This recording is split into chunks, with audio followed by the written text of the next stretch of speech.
Облыс әкімі Асқар Мырзахметов аймақтағы кәсіпкерлік құрылымдарының жұмысына баға беріп, оларға жергілікті билік тарапынан жасалынып жатқан қолдаулар жөнінде баяндады. Кәсіпкерлік палатасында өткен кездесуде өңір басшысы бизнес субъектілерінің сыртқы экономикалық қызметін ынталандыру, инвестицияларды тарту және экономиканы әртараптандыру секілді сан алуан бағыттар бойынша атқарылатын жұмыстарды пысықтады.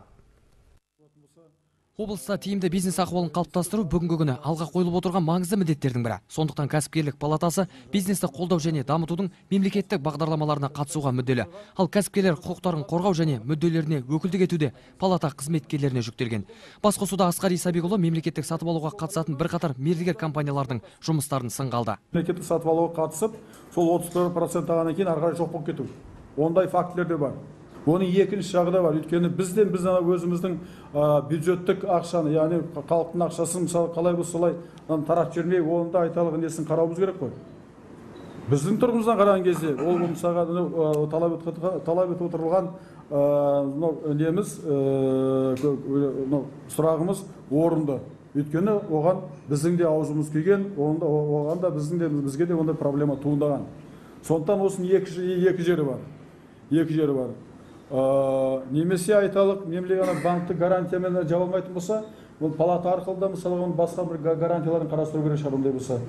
Онда палата бір басқа айталық 4-5 мердігердің біріккен гарантиясын беретін болсын өзара. Мысалы егерде мынау егерде 30% аванс тағаннан кейін жұмысынан істемей кетіп қалатын болса, онда мысалы жағынан айталық қандай коллективный гарантия мысалға. Или палатаның несімен дегенде мысалға. Коллективный гарантия берейік. Сондай беретін болса, ол жағында қарастыруға болады, үйітті көрейік.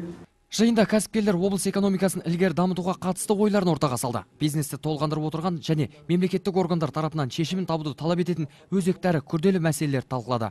Ал өңір басшысы қоғамдық көліктерге тариф бағасы өскенімен ешқандай мәселе шешілмегендігін жеткізді.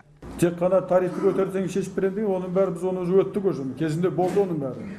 Осыдан 4 жыл бұрын тарифті көтерсең, 50 теңгеге дейін көтердік, білесіздер ғой, қанша тартыс керіс болғанын мысалға. Ал енді шешілгені қаншама? Иә, проблеманы бар екен рас.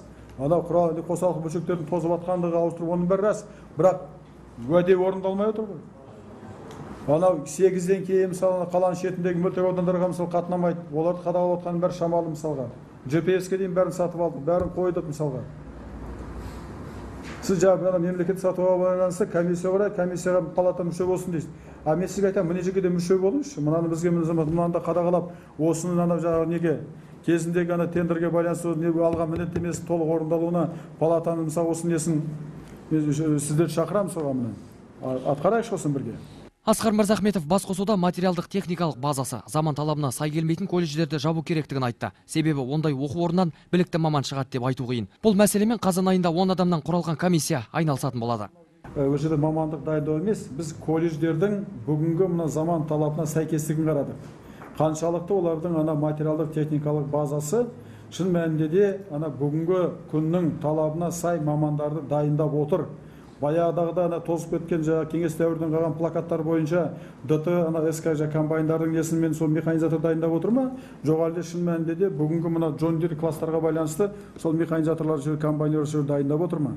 Деген сықылды.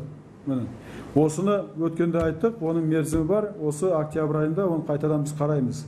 Облысымызда кәсіпкерлікке жан-жақты қолдау көрсетілгенімен әлде кедергілер көп. Сондықтан облыс әкімі Асқар Мырзахметов кәсіпкерлік палатасына бірлесе жұмыс жүргізудің механизмдерін айқындап, мемлекеттік бағдарламалар мен маңызды жобаларды жүзеге асырудың тиімді жолдарын қарастыруды тапсырды. Саттар Есімбеков, Али Малик, Гүлмаржан Молдодос, оңтүстік ақпарат.